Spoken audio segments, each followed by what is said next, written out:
A CEO's private jet, a shocking slap, and a flight attendant who had no idea who she was messing with. What happens when the owner of the plane gets disrespected? Another one? Did you enjoy that, you peasant? A venomous sneer twisted the flight attendant's lips, her words a chilling echo through the luxurious cabin. A blatant dare. Olivia Hayes, the very owner of this magnificent private jet, felt a fiery humiliation scorch her cheek, far hotter than the sting of the recent slap. How could this be happening? Prejudice, a cruel ancient blindness, had utterly obscured her immense power, her soaring success, her undeniable worth from this arrogant crew. They saw only what they wanted to see. Yet, what that contemptuous flight attendant mistook for dominance was, in reality, merely the unnerving calm before a devastating storm. Oh, they had no idea, because in a mere 10 minutes, the woman they so brazenly tried to degrade would unleash a reckoning, reminding every single soul on board exactly who truly belonged. Olivia's life itself was a living testament to sheer, unyielding resilience. Born to a factory worker and a dedicated school teacher, she had clawed and fought her way through unforgiving boardrooms, places never designed for women like her, and certainly not for Black women. By the age of 35, she wasn't just successful, she was a visionary CEO commanding her own private jet, an undeniable symbol that the glass ceiling could indeed be shattered into a million pieces. That morning, the sky had been a canvas of serene blue, the engines humming a steady, comforting tune, the crew moving with practiced, robotic precision. To Olivia, it felt like any other flight, a moment of peaceful transit. But beneath the crew's polished smiles and overly polite gestures, a tempest of malice was silently, sinisterly brewing. She couldn't have known, not yet, that the respect she commanded would soon be brutally replaced by something far more sinister.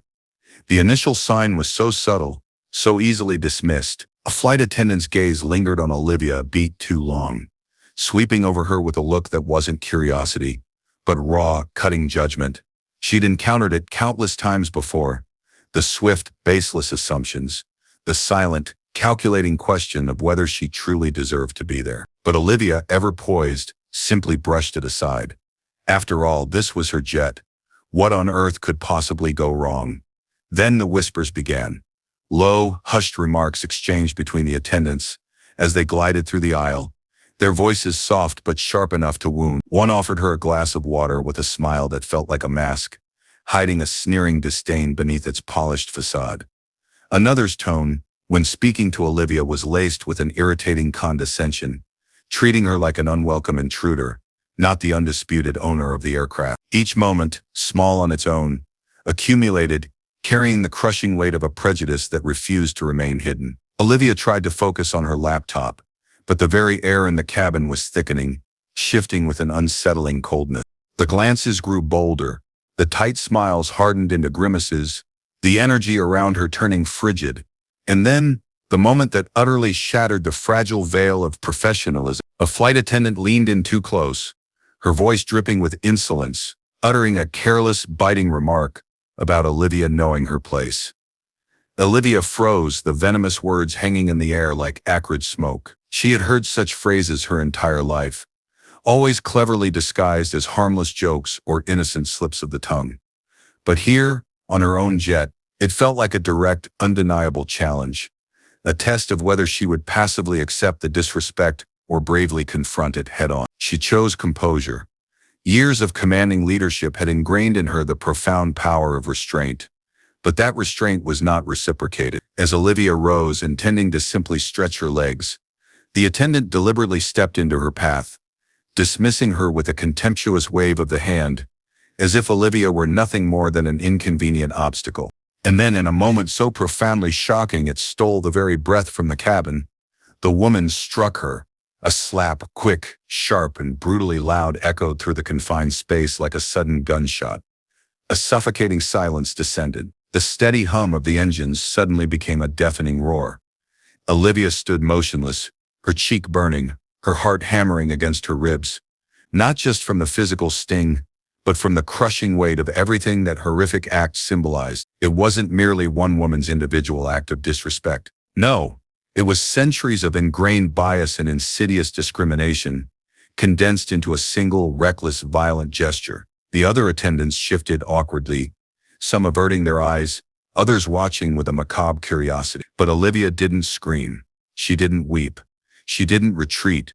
Instead, she slowly, deliberately sat back down, steadying her breath. Her silence, profound and unwavering, was infinitely louder than any words she could have uttered. Because Olivia knew something they didn't. She knew this story was far, far from over. The flight attendant truly believed she had utterly humiliated Olivia, reduced her to nothing more than a helpless target. But the truth was infinitely more perilous. At 30,000 feet, true power didn't belong to the loudest voice or the boldest insult. Oh no, it belonged to the one who owned the very ground beneath their feet and the vast, endless sky above their heads. And in a stunning 10 minutes, the entire balance of power on that jet would irrevocably shift in a way none of them could possibly have prepared for. The sting of the slap still throbbed on Olivia's cheek, but the deeper wound, the one that truly festered, was invisible. Every single eye in that cabin had witnessed the assault, yet not a single person moved.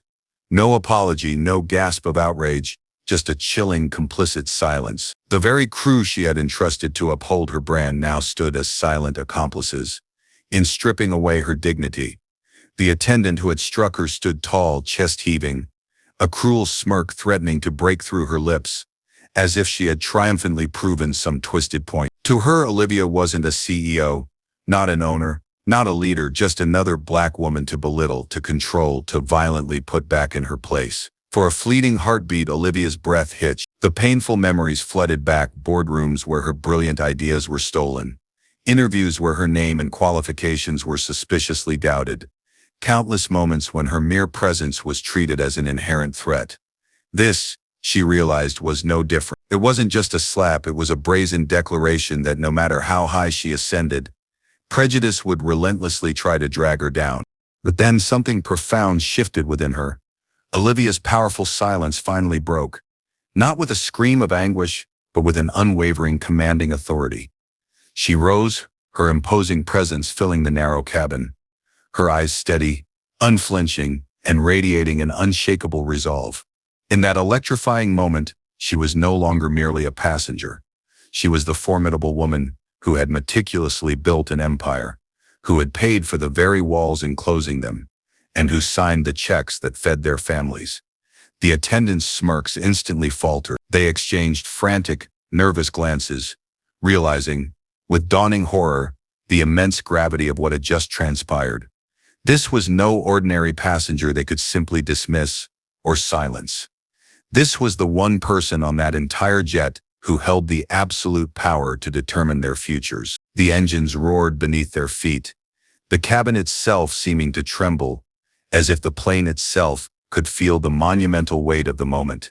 And then, with a profound calmness that wielded more power than any outburst of rage ever could, Olivia prepared to act. Because in mere minutes, this flight would no longer be remembered for its agonizing humiliation. Oh no, it would be forever remembered for the swift, righteous justice that undeniably followed. The cabin had become a crucible of tension, every second stretching under the oppressive weight of the unfolding drama.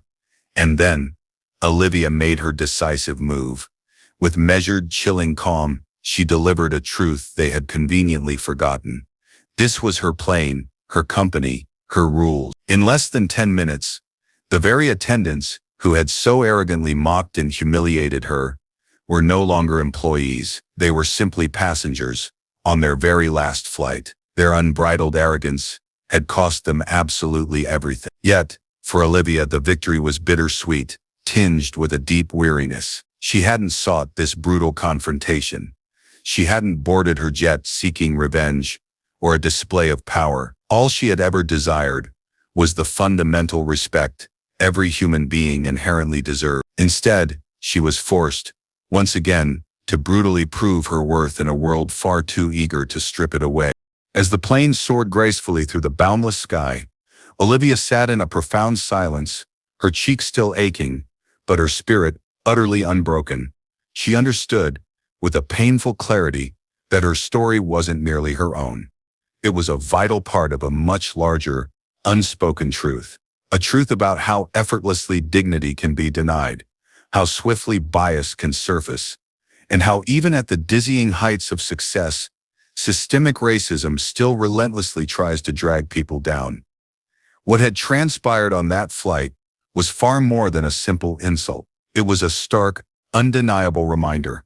A reminder that power means absolutely nothing if silence continues to protect prejudice.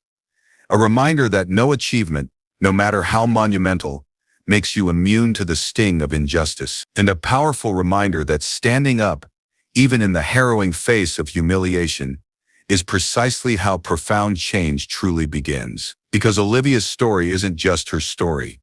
It echoes the silent struggles of countless others who have been unjustly told they don't belong. No matter how tirelessly they've worked, no matter how much they've achieved, the burning question remains: how many more stories like this will we be forced to hear before respect finally ceases to be a fragile privilege and irrevocably becomes an undeniable right?